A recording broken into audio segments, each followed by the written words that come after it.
चौधरी परवेज इलाही को 1 माह के लिए नज़रबंद कर दिया गया है। ये कदम 3APO के तहत उठाया गया। दूसरी जानब साबिक वज़ीर आला पंजाब परवेज इलाही की लीगल टीम ने नज़रबंदी का नोटिफिकेशन चैलेंज कर दिया है। वकील आमिर सईद का कहना था कि साबिक वज़ीर आला पंजाब को सियासी इंतकाम का निशाना बनाया जा रहा है। परवेज इलाही की तमाम मुकदमात में जमानत मंजूर हो चुकी है।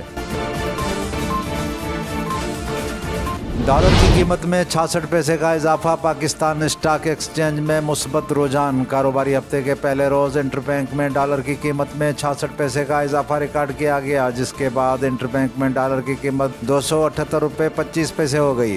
गुज़िश्ता कारोबारी हफ्ते के आखिरी रोज़ कारोबार के इख्तिताम पर इंटरबैंक में डॉलर 277 रुपये 59 पैसे पर बंद हुआ था। फ़िलाई जनाह का कोयटा और इस्लामाबाद के दरमियान परवाज़ें शुरू करने का ऐलान। फ़िलाई जनाह इस वक्त पाकिस्तान के 5 बड़े शहरों कराची, इस्लामाबाद, लाहौर, पेशावर और कोयटा के दरमियान परवाज़ें चला रही है। एयरलाइन के फ़िज़ाई बेड़े में इस वक्त 3 जदीद तरीन एयरबेस त्यारे शामिल हैं। तर्जमान के मुताबिक फ़िलाई जनाह इंतहाई कम कीमत पर काबिल एतमाद और आरामदेह सफ़र की फराहमी के लिए पुरअज़म है।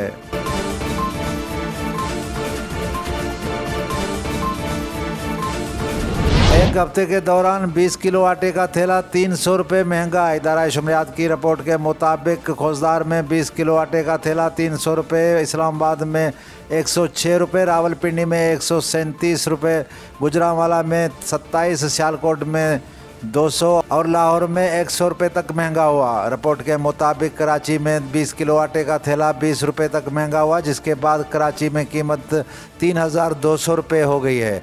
हैदराबाद में 20 किलो आटे का थैला 3040 रुपये में फ़रोख्त हो रहा है। इस्लामाबाद और कराची के बाद कोयटा में भी ग्रीन बस सर्विस का आगाज़। इस्लामाबाद और कराची के बाद कोयटा में भी ग्रीन बस सर्विस की तैयारियां मुकम्मल कर ली गई।